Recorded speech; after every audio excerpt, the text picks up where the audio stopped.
both creating equal. Now you're causing an effect. You gotta hear it. You can't make a difference until you make a decision. So, for real, some of you, man, you keep crying. You complain about your job. You complain about where you are financially. You complain about your relationship. You complain about your opportunities. You complaining. Listen to me. You murmuring and complaining. You complaining. Shut up. Stop complaining and do me a favor.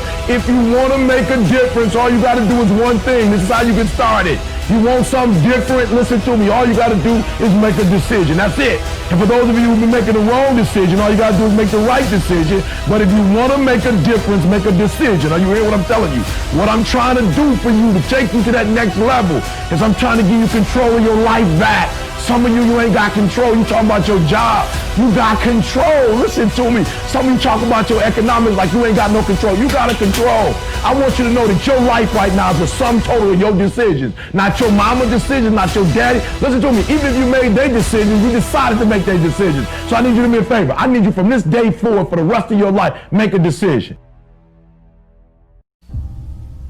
And I want to ask you a question. What is the focus of your life? What is the focus of your life? In life, you have a critical option. You can take a stand in your life, or you can follow the crowd. See, people who follow the crowd, their lives are not focused. They're not immersed in anything. People who take a stand, they're living a life that has some power, a life of achievement, a life that has some meaning. People that are taking a stand in life, they are consciously involved in a process to design a life of substance. People who are following the crowd, these are people that they're just doing what everybody else is doing. So that's a crowded road over there. They're following the followers. I want to talk to you about taking a stand with your life.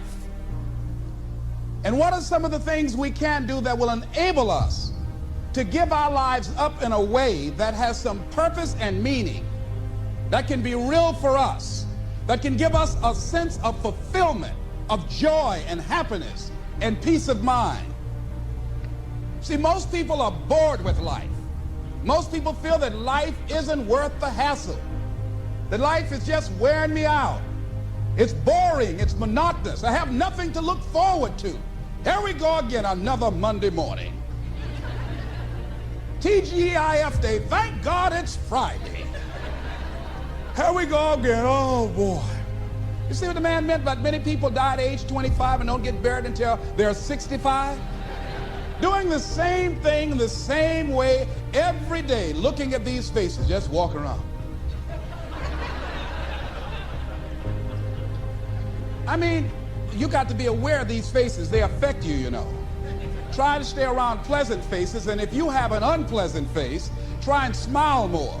It's good for your health.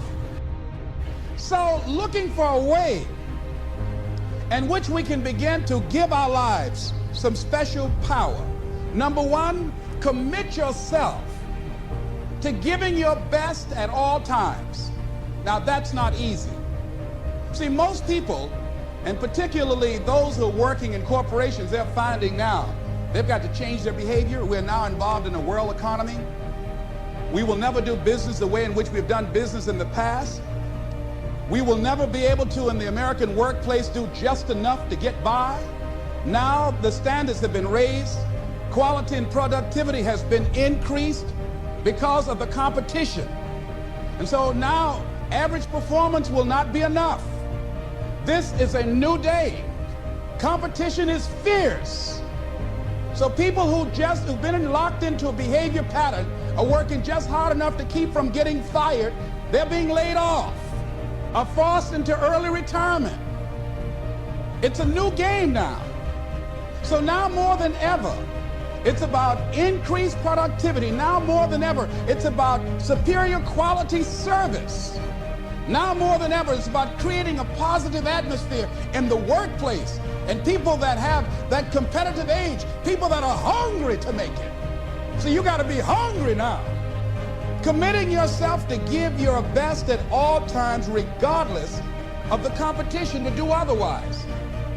or the influences of negative people that will tell you, hey, look here, don't push yourself too much. Now's the time to push yourself, to always get in the habit of giving the best that you have to share. That kind of touched me. Because when you start looking at giving your best at all times, that's not easy. But when you are committing yourself to doing something, those are the standards that you set for yourself, because that's who you are. If you're working on a job where you're miserable, they're not paying you what you're worth. You don't like the work, you don't like the people, and you're dissatisfied. If you have decided to continue to take a paycheck, you owe it to yourself to give it your best effort. If you get in the habit of being mediocre or doing just enough to get by, you're not hurting anybody but you. You're cheating you. The ability to realize that no matter what happens to you, you're more than that moment. You're more than the story you think you're supposed to be. And that even when you're not matching what you think you need to be, maybe there's a reason for that. Maybe you're having to find a different part of yourself that's going to fulfill you at a much deeper level. Sometimes failing to get your goal gives you your destiny. Sometimes not getting your blueprint's the best thing that ever happened, because the disappointment drives you to find something more important inside of you. Or not getting it makes you look for another aspect of your life, a spiritual aspect, a family aspect, a physical aspect.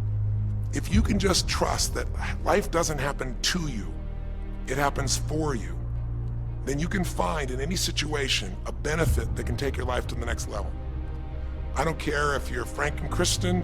I don't care if you're, Mandy and Scott. I don't care if you're Joaquin and Kim. Every one of us in our life is going to face situations where it feels like we have total trauma, something that's been taken from us. The real question is, what are you going to do with it? Some people just live in their story of what they don't have, and they have the right to do that.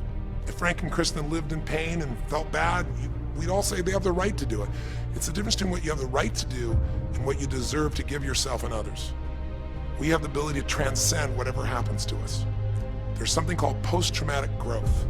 Very few people know about it. Two people go through the same stress, one's destroyed, the other grows. What's the difference? The people that grow will not give up. They don't have any excuses. They find the way to break through whatever it takes. And when they do, three things happen. Number one, they realize who they really are and what they're capable of. They realize they're so much stronger than they thought they were. And number two, they deepen all their relationships. You want to know who really cares about you, who you love and who loves you? Go through some tragedy, go through some hard times. All your Facebook friends go away. Your real friends, your real family shows up for you, and you show up for them. And it deepens your relationships. And the third thing happens, if you can push yourself through and break through whatever challenges life gives you, is each time you have a breakthrough, you get stronger. And it almost like builds a psychological immunity in you, where suddenly, all of a sudden, it's like stuff happens, you know stuff's gonna happen, and you're not scared of it anymore. Because after you've been through a stroke, after you've been through, losing the use of some of your body, your senses, after you lose a family member, and you break through to that, you get to the other side, it's like, give me your best shot, life. It's almost like there's this psychological immunity that says, I'm ready for whatever life will give me. I don't want challenges, but if they're here, I know I can handle them. That strength of spirit is what creates a sense of freedom and joy in life. And that strength of spirit basically comes from living a life where you are constantly and never-ending flinging away to improve yourself and to help others.